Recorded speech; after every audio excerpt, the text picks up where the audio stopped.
Hello, and welcome back to Cars of Glasgow. I'm Thomas, and today you join me with the Renault Wind, so stay tuned for this video.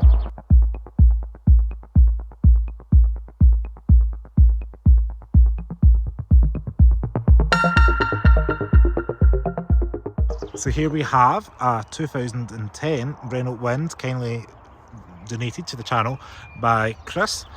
So the Renault Wind is created by the Renault Sport division, and it's based off of the Renault Twingo. So the Mark II Twingo that came out in 2008. There is a red video of that on my channel.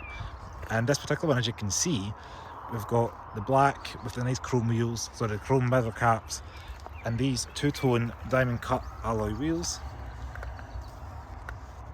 So this car's totally bespokely built by the Renault Sport division. You can kind of see some Twingo-esque design flares from the front between the large headlights and the wing mirrors, but when you take it a step round the sides, you can see the convertible top, that kind of Targa style with the top rolling across here, and it is a metal roof, which was all the rage about 10 years ago. The Renault Twingo is offered in a 1.2 and a 1.6 litre capacity. The 1.2 is about 90 brake horsepower, whereas the 1.6, naturally aspirated, produces about 130 horsepower. So we'll go ahead and jump in the boot of the Renault Wind. Quite a heavy boot deck. But we do have a surprising 270 litres of boot space, which it goes quite far back, quite deep, and really capacious, especially in comparison to Toyota IQ and the Lexus LC that I'm currently driving. It's got about half this capacity, and the IQ is about sunglass width of boot room. I was really surprised to see this when I opened this up today. We do have these support braces in the back, gives it a little bit more strength, and as always, we've got an Asda Growers selection as the banana sticker on the metal frame there. I'll give you a quick shot of what the car looks like from the side with the boot up. You can see all that intricate detail and engineering. Go ahead and pull the boot down. We do have little racing decals on the side here, and Wind proudly on the rear of the car, which if you're going to have Wind, you may as well have it in the back of the car. Design wise, I quite like, we've got these little trusses up the side here. The roof is kept in here, and I will overlay that in motion. We do have these little humps as well, a little design flare, and a little bit of glass for wind buffering, and that doesn't move up and down, but it's always there. But keeps the wind out when you're out in the road. As you can see, Targa top style. We have a Wind collection here, sticker, and then on down here is where you've got the door handle, which is straight out of a Twingo. Gives you a really flush aerodynamic look, and it's really easy to open up. And on the door you may notice this kind of design flare. If I pull this open again, there's something kind of Lancia Stratos about that. I think that's quite cool. But how often do you see a small city car with a convertible roof? They just don't make cars like this anymore. So go ahead and jump inside the front of this car. As you can see, the door card, we've got, first thing you notice is this little pull tab to pull the door closed.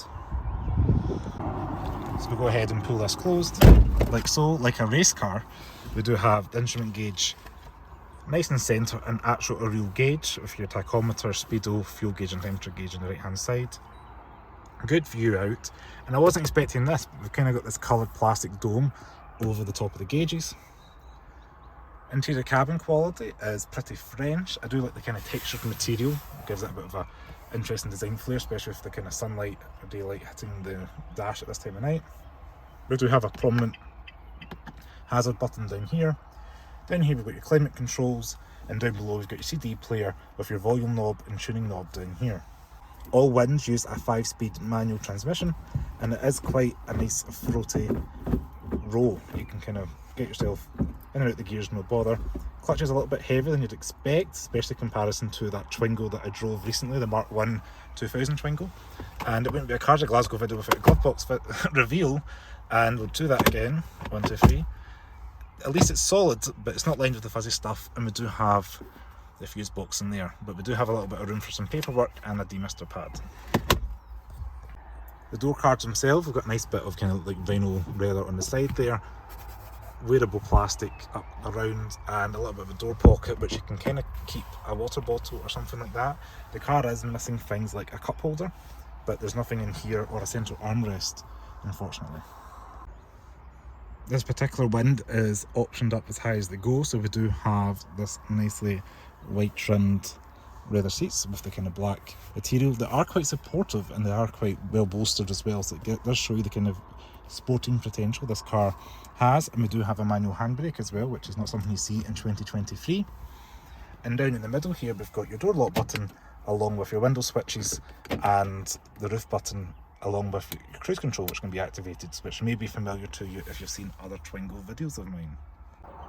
I'm 5'11" and I've got infinity headroom with the roof down, shoulder room's alright, and the supporting side is holding my fat in place, shall we say, but it's pretty comfortable, and the seats are actually quite figure hugging and supportive. We have been out a little drive this evening and it's been pretty decent. So I'm going to start the car up, foot in the brake, turn the key, and that 1.6 comes to life. As I mentioned, there is options for the engine, with the 1.2 being the lower powered and this one being the 1.6 with a little bit more horsepower.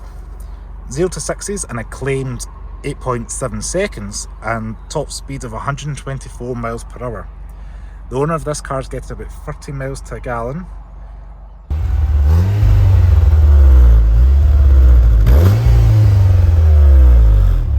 And interestingly, the roof folds at a touch of a button. So at a touch of a button, pull this lever up, that back panel slides up like so, and the roof is going to close in on us. And there we go.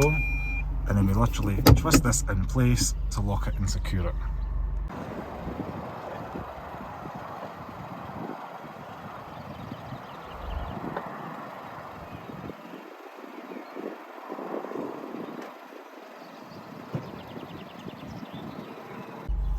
We do have electric windows all round, so hold it in, same on the driver's side, like so.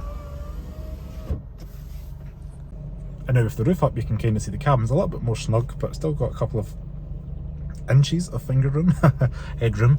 But it's this nice, small, kind of cosy cabin. You can imagine this in the Scottish winter with the rain battering against you. It's going to be nice and cosy in here. And the roof, it's kind of like a plasticky material, but yeah, it's going to be easy to wipe down, and that's going to be longevity as well. You're not going to have to worry about fabric going in the interior. But I just love how simple and analogue things are to use. As I mentioned, you've got things like that, your aircon, touch of a button, fan speed, everything can just get controlled literally at a touch of a button, nice and easily. Radio controls nice and easy, and you've even got your aux input down below. Cruise control in this car is on the left hand side, and that's pretty much it to show you in this car. We do have the French thing of having your radio control volume on the right hand side, and then you've got your usual things like your wiper blades and then your indicators down here, which makes that interesting noise for us.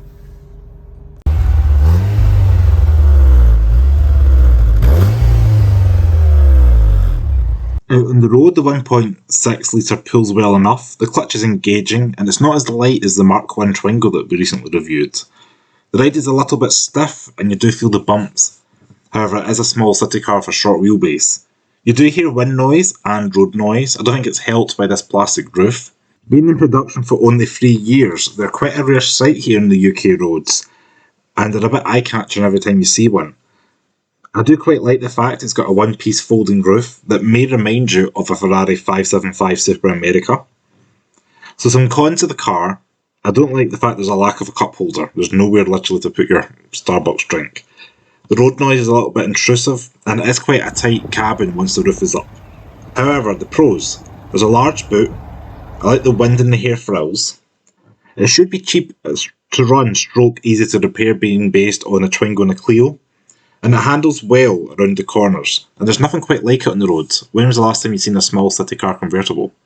So that concludes the video on the Renault Wind. Thank you so much for watching this video. If you like this video, please give me a thumbs up, subscribe to the channel below, and I'll leave Chris's Instagram here if you want to follow him, and I'll see you next video. Ciao!